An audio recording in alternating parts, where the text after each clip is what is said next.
Hey you guys, it's me, Shell360, and I am doing this live. Well, this isn't really a live. I'm doing this conversation instead of doing a live. And I'm doing it because I decided to use my lunch break to do something really stupid. I decided to use my lunch break to make myself angry. So I always scan Twitter in the morning, scan Twitter throughout the day as time permits because I work for a living. And when I was scanning through Twitter, I saw where there was an article written about BTS where Kim Jong-un from China is referenced. And he's referenced the way that most lazy reporters reference him whenever they talk about him. They basically referenced his suicide. Not only did they reference his suicide, they did not even mention his fucking name. And it pissed me off so much that I had to read the article. And it wasn't because I wanted to give any more attention or light or energy to this person. I had to read the article because I had to be sure that there wasn't something more fundamental in the reason why he would have been mentioned and not by name. And as I read the article, it confirmed my initial belief that what I would find is an unresearched, lazy fucking puff piece. And that's exactly what it was. So I read the article, and the premise of the article is as follows.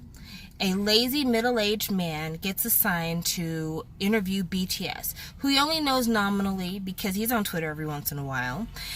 So at the airport, he realizes it's customary to give gifts to people when you go to visit them at expensive restaurants that have reservations months in advance. So he stops by the airport bookstore and picks up a bunch of magnets that say Hollywood and Beverly Hills on them, gets on the plane with books that he bought at that same bookstore about BTS, read those, kind of drafted up a Frankenstein-esque picture of an article, then showed up to eat dinner and drink with BTS, and literally only included maybe about a couple handfuls of actual quotes for an article.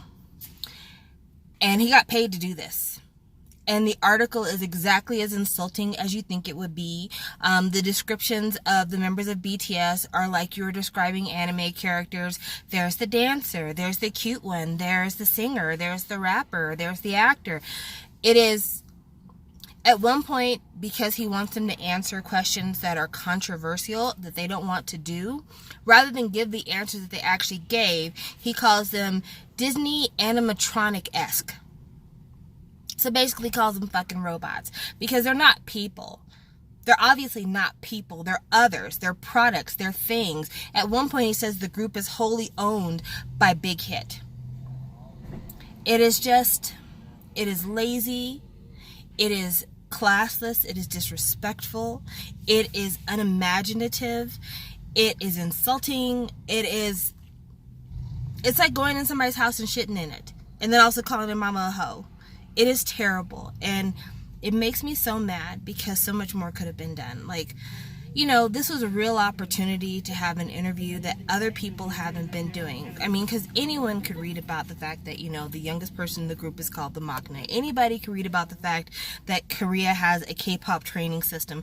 Anyone who's ever talked about K-pop and wanted to give a foundational interview or a foundational information kit about it, all the things in this article are already out there 1,000 times over. This would have been the opportunity to ask them, what was your motivation in deciding that your cause for social change was going to be individualistic? What are some experiences that you've had that have convinced you need to love yourself? You could have asked them about the marketing, and do you feel like your marketing reflects your ideals? Are there areas that you haven't yet marketed in that you want to? You know, what are some changes that you're seeing in the world? Do you feel like your music is actually making a difference? Tell me about one incident specifically where you see that your music has made a difference. Tell us about your plans for the future. You know, if you guys don't stay as a group, where do you see your career going off to? You know, is there any place on the planet that you want to be that you've never been? How do you feel about fucking global warming? You know, ask them something else. But you didn't do that because you didn't care about doing what you were paid to do. You cared about a free trip to Korea, a free dinner and drinks, and you cared about being able to come back and be like, I did it. Where's my check? That's all you cared about. And Hollywood Reporter, fuck you. because you could have tried harder. In a time where everyone's talking about diversity and about how we need different voices to create content, authenticity is really important. You could have picked somebody who's an actual fan to do the interview, so they would have gone past all that background bullshit. You could have picked somebody to do the interview who is actually maybe Korean. That would have been fun. That would have been delightful. You could have picked somebody who is a young person to do this interview. Somebody who maybe is like, I come from the perspective of the audience you're talking about. I want to know more about you to know how you're similar to your audience. These are all things that could have been done. You know, hell, even if the article had been about their fucking clothes.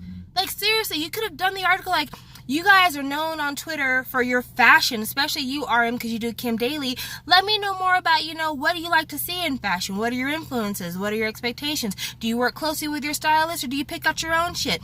Like, any of that could have worked, especially the fashion, because BTS, coming from Korea, brought in the Korean K-pop aesthetic into their styling. So whereas a lot of Western artists don't, especially men, don't really wear a lot of makeup or really care for colorful outfits, BTS brought that in, and it's not demasculating. It is another form of masculinity. So definitely that could have been talked about. Did you feel like you needed to adjust yourself to be taken seriously in the Western world when it came to your actual styling? Or did you decide that you wanted to make them accept this? There's so many things that could have been discussed, that would have been important, that the fans would have wanted to see, that would have boosted sales for the magazine. Like, all these things could have been true. But the Hollywood Reporter took the lazy way out. And you suck. And fuck your mother. And I won't be retweeting any of your articles ever again, because fuck you and your mother. Actually, I shouldn't say that. Fuck you and your daddy. That's more appropriate. But yeah, it's just, it makes me so angry. And it started with me being angry on behalf of Kim Jong-un, because he deserves so much more than to be a talking point that people don't care about. He's just used as the anecdote, as the end of a moral story. Especially because they had the nerve to take a quote from his last letter that is so wildly taken out of context, I can't even hardly bring myself to discuss it other than to say this. If you look at it from a narrow gaze, sure, it may fit your agenda. But it's about so much more. And anyone who's ever had a struggle with their mental health, anyone who's ever wondered about what their life was about, anyone who's ever been in a tough situation and you feel like everything is going wrong, everything, not one thing, everything. If you fish hard enough, you can make it fit what you want it to make it, to what you want to make it fit. But at the end of the day, this was someone's life. And if it was as simple as, I can't be in a K-pop group anymore, he had the means to quit. That's not what it was about. It was about his actual life. And if you took more than a half a second to look into it, learn his fucking name, read the whole fucking letter, then you would have known it wasn't about being in a K-pop group. It was about untreated mental health issues. It was about clinicians who let him down again and again. It was about people who looked at him as an idol and didn't see his humanity, and so they didn't help him. They didn't care for him. And I'm making myself mad again. And I've got to go back to work, and I don't want to be pissy with people on the phone, but I just have to say, I'm so angry. I'm so angry.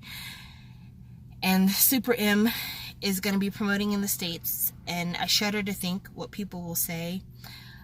I pray with all of the earnestness of my heart that SM has been smart enough to let people know, do not bring up Kim Jong-un in any interviews having to do with Taemin. I swear on all I love, it will be a riot if some uncouth asshole interviewer asks Taemin how he feels about Jong-un's passing. I swear on all I love, I'll be on a plane, because these are people. They are people that I have cried over, people that I've been excited for, people that I have prayed for. These are people. And because they're not a part of your social circle or a part of what you look for when you look for media, doesn't make them any less important, doesn't make their lives any less meaningful. They're just as. And you're hurting a lot of people by bringing it up so flippantly and so casually, as if, oh, it doesn't matter. Oh, well. It matters to someone. It matters to me. So, fuck you. Fuck your daddy. And I hope everything you touch crumbles.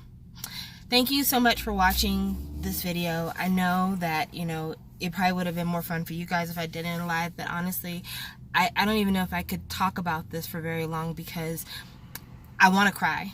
I'm in that place between like anger and sadness where you want to cry but you want to fight at the same time.